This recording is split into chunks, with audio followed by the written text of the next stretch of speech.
How you doing, good people? This is the 8-Bit Animal. Remember Faxanadu?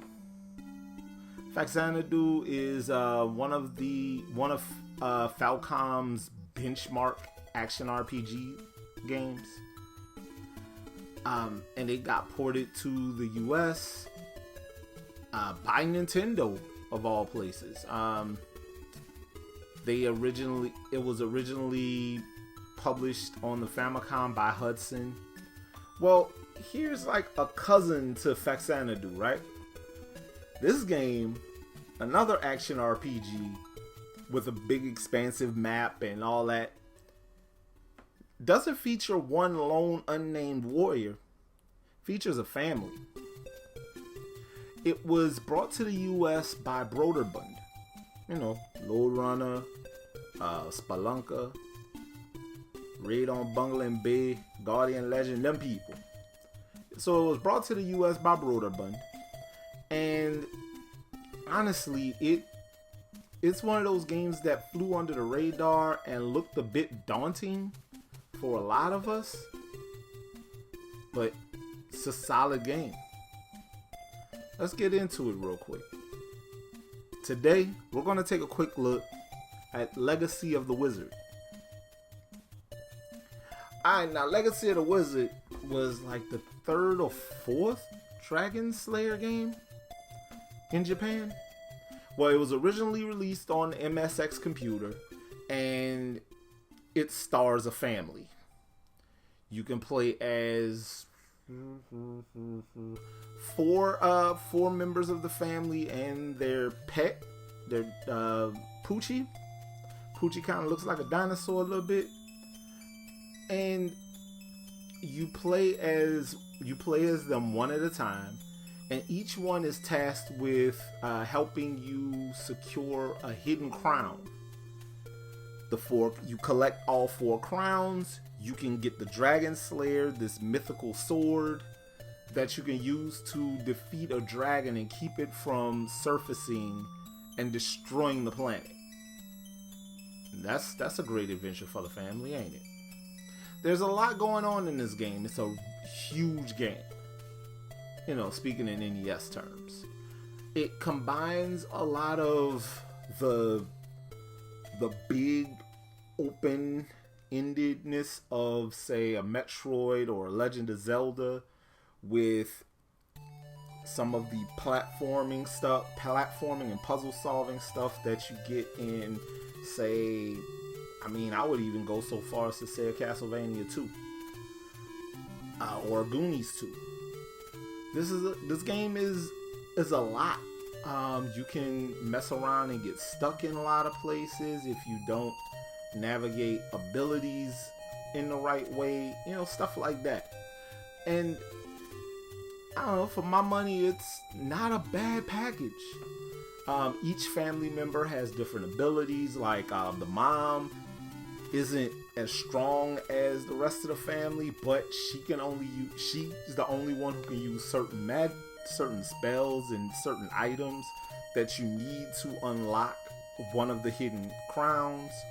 The dad can't really jump a whole lot. Like, he has the weakest jump of everybody else, but he's the strongest physically.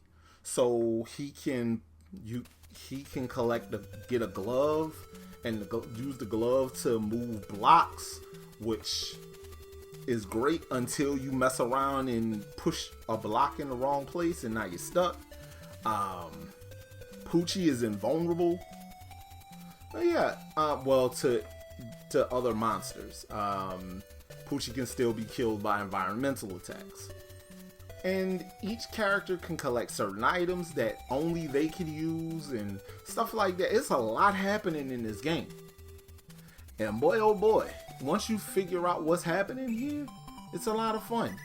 I saw someone say that the instruction manual for Legacy of the Wizard is probably one of the most useful instruction manuals on the NES.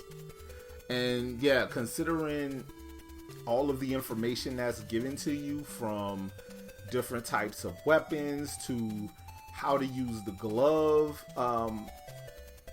how to use that glove item, to a bestiary, and all kinds of stuff. It's a really useful instruction manual. So if you get a copy of Legacy of the Wizard, or you're playing it in other ways, I would suggest you try to track down a PDF of that manual if you can't find one. But yeah, Legacy of the Wizard is a fantastic piece of video game. It's a pretty big game.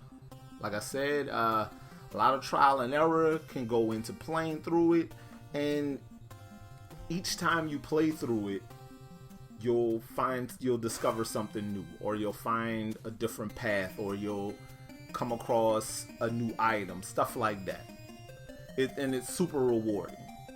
That's the kind of stuff we want in our adventure games, where it's a challenge, but at the end of the day, it's a reward there. Now, if you decide you want a copy of Legacy of the Wizard, you can get the copy about $10. It's actually a pretty good bargain. Get a copy for about $10. You can get a complete copy for about $30. It's a win. It's a win, and I honestly can't fault you for wanting to get a copy of this. Hell, I would tell you splurge and go ahead and get the complete copy so you can have a manual. Because again, probably one of the more useful manuals on the NES. And nothing more that I can't stand than a poorly written, useless instruction manual. Thankfully, this don't have that. But this has been the 8-Bit Animal, and I'll catch you beautiful people tomorrow.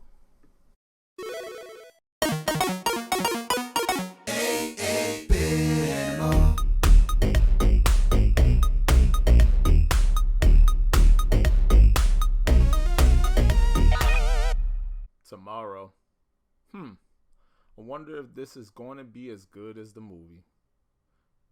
It's published by Mindscape and doesn't have the Tina Turner song in it. Of course not.